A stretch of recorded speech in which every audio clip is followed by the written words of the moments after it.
नमस्कार दोस्तों, simplify electrical YouTube channel में आपका स्वागत है। आई होप आप सभी लोग अच्छे होंगे। दोस्तों, आज की वीडियो का टॉपिक है हमारा ड्यूअल स्टार्टर। आज देखेंगे ड्यूअल स्टार्टर काम कैसे करता है, क्या होता है, इसका पावर डायग्राम कैसे बनाते हैं, कंट्रोल डायग्राम कैसे बनाते हैं। स्टेप बाय स्टेप हम सारा सीखेंगे, इसलिए आप वीडियो को एंड तक देखिए, कहीं पे भी इस वीडियो को स्किप मत कीजिए। और एक बात दोस्तों, अगर आप फर्स्ट टाइम हमारे चैनल को विजिट कर रहे हो तो सब्सक्राइब करना मत भूलिए। और यहाँ पे एक बेल आइकन का बटन है, उसको भी दबाइए ताकि नए वीडियोज़ की नोटिफिकेशन आपको सबसे पहले मिले। दोस्तों, ड्यूअल का मतलब होता है डायरेक्ट ऑन लाइन। इस स्टार्टर में हम मोटर को डायरेक्टली लाइन वोल्टेज के साथ कनेक्ट करते हैं। जनरली आपने पढ़ा होगा, स्टार्टर का यूज़ हम करते हैं स्टार्टिंग करंट को रिड्यूस करने के लिए।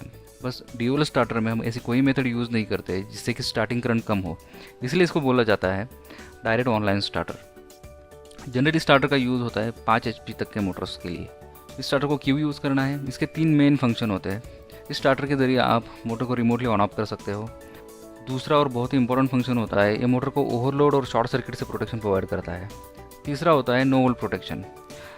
आप एज्यूम कर लिए कि आपकी मोटर रनिंग कंडीशन में है और पावर फेल हो जाती है और थोड़ी देर के बाद पावर वापस चली आती है। पावर वापस आने के बाद ये मोटर को ऑटोमेटिकली रिस्टार्ट नहीं होने देता है। यही होता है नो वोल्ट प्रोटेक्शन। जनरली दोस्तों 2 टाइप्स के डायग्राम होते हैं। पहला होता है पावर डायग्राम, दूसरा होता है कंट्रोल डायग्राम। पावर डायग्राम आपको ये बताता है कि मोटर का कनेक्शन सोर्स से लेकर मोटर के टर्मिनल तक कैसे पहुंचा है। कंट्रोल डायग्राम आपको ये बताता है कि ये पर्टिकुलर स्टार्टर काम कैसे करता है, ऑन ऑफ फंक्शन कैसे काम करता है, प्रोटेक्शन फंक्शंस कैसे काम करते हैं। ड्यूअल स्टार्टर के पावर डायग्राम में 3 मेन कंपोनेंट होते हैं। पहला कंपोनेंट आता है एमसीबी। एमसीबी का मतलब होता है miniature circuit breaker. MCB motor को शॉर्ट सर्किट से प्रोटेक्शन प्रोवाइड करता है। आप साइड में इसका स्टैंडर्ड सिंबल भी देख सकते हो। एमसीबी के बाद आता है कॉन्टैक्टर। कॉन्टैक्टर का मेन काम होता है मोटर को ऑन और ऑफ करना। पावर कॉन्टैक्टर में 3 मेन कॉन्टैक्ट्स होते हैं। आप यहाँ पे देख सकते हो L1, L2, L3 इसके पावर कॉन्टैक्ट्स है। और उसके बाजू में एक छोटा सा कॉन्टैक्ट है 13 और 14 नंबर का, उसको बोलते हैं ऑक्सिलरी कॉन्टैक्ट। ऑक्सिलरी कॉन्टैक्ट की current carrying capacity power contact से कम होती है और इसका यूज़ होता है कंट्रोल सर्किट में। आगे हम जब कंट्रोल सर्किट देखेंगे तब मैं आपको डिटेल में एक्सप्लेन करूँगा। कॉन्टैक्टर के बाद आता है ओवरलोड रिले। इसको थर्मल ओवरलोड रिले भी बोला जाता है। इसका मेन काम होता है मोटर को ओवरलोडिंग से बचाना। ओवरलोड रिले के बाद हम कनेक्शन देते हैं मोटर के टर्मिनल्स में। यह है बेसिक पावर डायग्राम। दोस्तों, इस तरह का स्टार्टर भी आपने देखा होगा। जनरली L&T कंपनी इसको मैन्युफैक्चर करती है। हमने भी यहाँ पे सीक्वेंस देखा है, पहला एमसीबी आता है, उसके बाद कॉन्टैक्टर आता है, उसके बाद ओवरलोड रिले आता है। जनरली इस टाइप के स्टार्टर में ऊपर ओवरलोड रिले आता है, उसके बाद कॉन्टैक्ट आता है। दोस्तों, सीक्वेंस चेंज होने से स्टार्टर के फंक्शन में कोई फ़र्क नहीं पड़ता है। इस बात को आप ध्यान में रखिए, पहले ओवरलोड रिले आए या कॉन्टैक्टर आए, इससे कुछ फ़र्क नहीं पड़ता है, उसका फंक्शन वही रहता है। दोस्तों, अब देखते हैं हम इसका कंट्रोल डायग्राम कैसे बनाते हैं। कंट्रोल डायग्राम बनाने से पहले आपको कुछ बेसिक सिंबल्स के बारे में पता होना बहुत ज़रूरी है। पहला है normally open contact. Normally open का मतलब होता है अभी हमने पुश बटन को प्रेस नहीं किया है, ये प्रेस करने से पहले की कंडीशन है। प्रेस करने के बाद ये कॉन्टैक्ट ओपन से क्लोज हो जाएगा, इसलिए उसको बोलते हैं नॉर्मली ओपन कॉन्टैक्ट। इसके बाद आता है नॉर्मली क्लोज कॉन्टैक्ट। जनरली हम स्टॉप पुश बटन के लिए नॉर्मली क्लोज कॉन्टैक्ट यूज़ करते हैं। यहाँ पे आप नीचे रेड कलर का पुश बटन देख रहे हैं, इसको जब हम प्रेस करेंगे तब ये कॉन्टैक्ट NC से NO हो जाएगा, मतलब अभी क्लोज है तो ये ओपन हो जाएगा। इसके बाद आता है थर्मल ओवरलोड रिले का सिंबल। देखिए, 3 टाइप के सिंबल है, इसमें से कोई भी सिंबल सर्किट में यूज़ किया जा सकता है, तो आप कंफ्यूज मत होना कि ये सिंबल कौन सा है। उसके बाद आता है एमसीबी का। एमसीबी देखिए, ये 2 टाइप के सिंबल होते हैं, इसमें से कोई भी सिंबल हम सर्किट के लिए यूज़ कर सकते हैं। अब देखते हैं इसका कंट्रोल वायरिंग कैसे बनाना है। कंट्रोल सर्किट में पहला कंपोनेंट आता है एमसीबी। फेज से एक वायर निकलता है, उसको हम देते हैं एमसीबी में। यहाँ पे एमसीबी की जगह पे फ्यूज़ भी यूज़ करते हैं। एमसीबी के बाद आता है ओवरलोड रिले का NC कॉन्टैक्ट। इस ओवरलोड रिले का 95 और 96 नंबर कॉन्टैक्ट NC है। एमसीबी से जो वायर निकलेगा वो जाएगा 95 नंबर टर्मिनल पे और 96 नंबर टर्मिनल से वायर निकल के वो आगे जाएगा स्टॉप पुश बटन के NC में। यहाँ पे हमने स्टॉप पुश बटन का NC एलिमेंट यूज़ किया हुआ है। स्टॉप पुश बटन के बाद आगे वायर जाएगा स्टार्ट पुश बटन के NO में। स्टार्ट पुश बटन के बाद हम सप्लाई देते हैं कॉन्टैक्टर के कॉइल को। यहाँ पे आप देख सकते हो कॉन्टैक्टर के कॉइल में 2 टर्मिनल्स होते हैं, A1 और A2।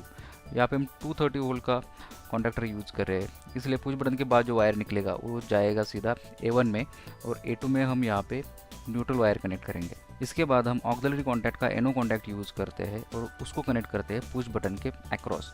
इसको बोलते हैं hold on contact. Hold on contact क्यों यूज़ करते हैं इसका डिटेल एक्सप्लेनेशन मैं आपको वर्किंग के टाइम पे बताऊंगा। अब यहाँ पे देखते हैं ड्यूअल स्टार्टर का वर्किंग। आपके सामने कंट्रोल सर्किट डायग्राम है और पावर सर्किट डायग्राम है। हम यहाँ पे 3 मोड स्टडी करेंगे।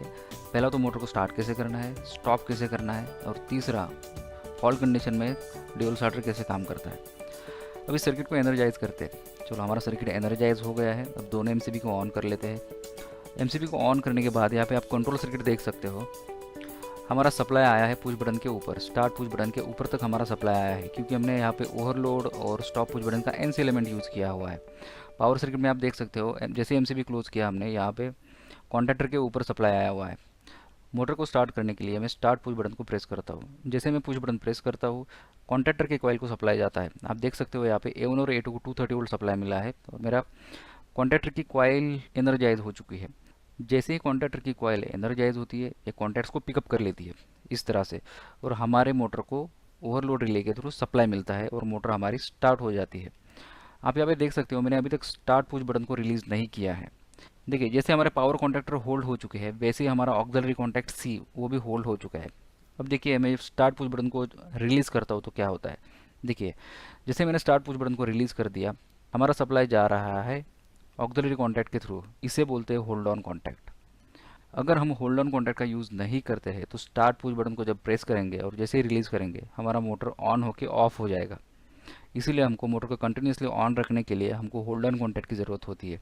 इसलिए हम उसी कॉन्टैक्ट का एक ऑक्सिलरी कॉन्टैक्ट यूज़ करके स्टार्ट पुश बटन के अक्रॉस उसका कनेक्शन करते हैं। आई होप आपको ये होल्ड ऑन कॉन्टैक्ट का कंसेप्ट समझ में आया होगा। अब देखते हैं मोटर को स्टॉप कैसे करना है। मोटर को स्टॉप करने के लिए जैसे स्टॉप पुश बटन को हम प्रेस करते हैं कॉन्टैक्टर के कॉइल का सप्लाई कट ऑफ होता है और कॉन्टैक्टर रिलीज होता है और वो मोटर हमारी बंद होती है। आई होप ये वर्किंग आपको समझ में आया होगा। ड्यूअल स्टार्टर को स्टार्ट कैसे करते हैं, स्टॉप कैसे करते हैं। अब देखते हैं ओवरलोड कंडीशन में ये स्टार्टर काम कैसे करता है। एज्यूम करते हैं हमारी मोटर रनिंग कंडीशन में है और ये भी एज्यूम कर लेते हैं कि मोटर पे ओवरलोड कंडीशन हुई है। इसकी वजह से क्या होगा, मोटर एक्सेसिव करंट ड्रॉ करने लगेगी। हमारा जो ओवरलोड रिले है वो क्या करेगा, एक्सेसिव करंट की वजह से ओवरलोड का जो हमने कॉन्टैक्ट यूज़ किया है एनसी कॉन्टैक्ट उसको एक्टिवेट करेगा और वहाँ पे सर्किट ओपन करेगा। जैसे ही ओवरलोड का एनसी ऑपरेट होता है हमारे कॉन्टैक्टर कॉइल का सप्लाई कट ऑफ होता है और कॉन्टैक्टर बंद होता है और मोटर का सप्लाई कट ऑफ होता है। इस तरह हमारी मोटर जलने से बच जाती है। अब इसको रीसेट करने के लिए आपको मैनुअली यहाँ पे प्रेस करना होता है और उसके बाद आप फिर से इस सर्किट को स्टार्ट कर सकते हैं। बट उससे पहले आपको देखना पड़ेगा कि मोटर ओवरलोड क्यों हुई थी। दोस्तों thank you for watching this video. I hope ये वीडियो आपको पसंद आया होगा और आपके सारे कंसेप्ट क्लियर हुए होंगे। अगर ड्यूअल स्टार्ट के बारे में आपके कोई डाउट्स है तो आप कमेंट बॉक्स में हमको ज़रूर बताइए। हम आपके सारे डाउट्स सॉल्व करने की कोशिश करेंगे। वीडियो पसंद आया तो लाइक ज़रूर कीजिए और अपने दोस्तों के साथ शेयर कीजिए। और आपने अभी तक सब्सक्राइब नहीं किया है तो लाल बटन दबा के सब्सक्राइब कीजिए।